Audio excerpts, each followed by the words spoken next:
In this video, I'm going to show you how I bought my first place, reduced my own costs, and used it to start building wealth through property. I'm going to show you how to start with a lower deposit, how this strategy can reduce your tax bill by tens of thousands of pounds, and how to make your mortgage cost you very little or potentially nothing at all. I'm Johnny, and over the years, I've bought and sold around 14 properties whilst working a full-time job. I've used investor finance, bought properties on behalf of investors as well.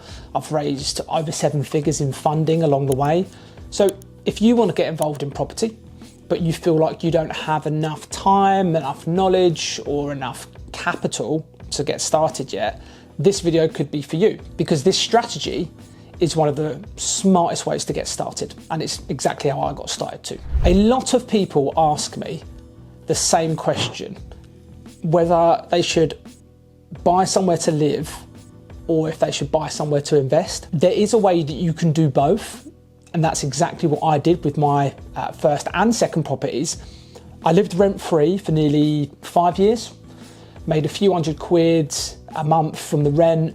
And when I sold those properties, I made tens of thousands of pounds in profit too. Let me break down exactly how this all works and how I did it. Before you start, you'll need some money for a deposit. If you haven't got enough for this deposit, that doesn't automatically mean you're not going to be able to do this or you're going to be stuck. You can raise the money for the deposit from an investor, maybe a family friend, but try and get that cash together. You'll also need a good mortgage broker, a good solicitor, a reliable builder, time to find the right deal, a plan to buy something as well, and a plan to buy something with at least 2 bedrooms. Also, ideally, want a friend that needs a place to rent or a room to rent, or a tenant that you'll have in place prior. Once you've got those pieces in place, you can start working out what you can afford, so what your mortgage is likely going to cost, and what rooms rent for in your area. Once you know that, you'll be in a very good place, and you can probably see where I'm going to go with this strategy. The first property I bought was a 3-bedroom family home in Hampshire.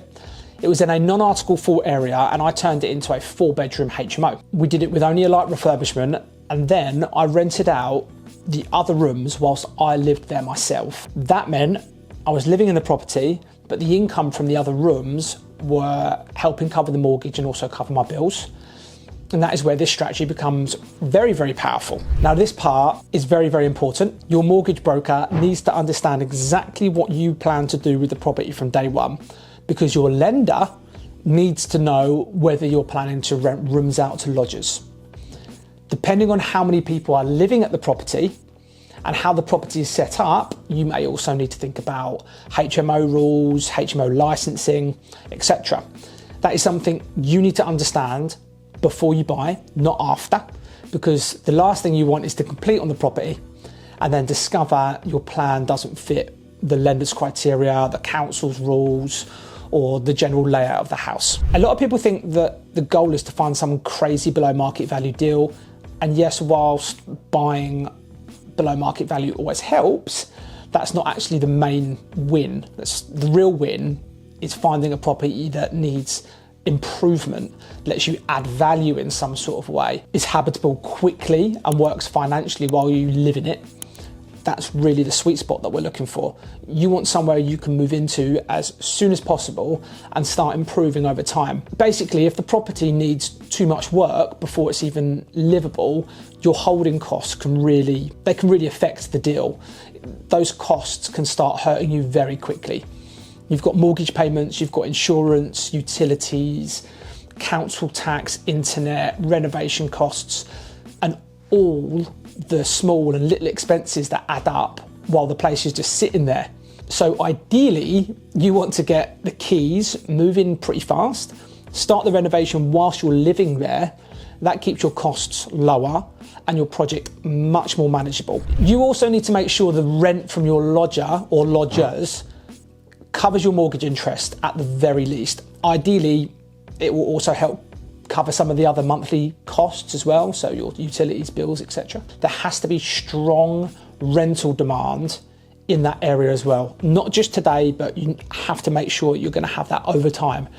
If your tenant moves out, You want to be confident you can fill that room again, and fill that room again quickly. Strong rental demand gives you more options. Having that demand and that flexibility is what makes this strategy so effective. Just because you renovate a tired property, that doesn't automatically mean it becomes worth loads more.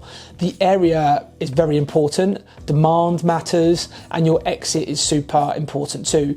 You should be thinking about, from day one, who's going to buy this property from me later? Is this a sort of house a family would want?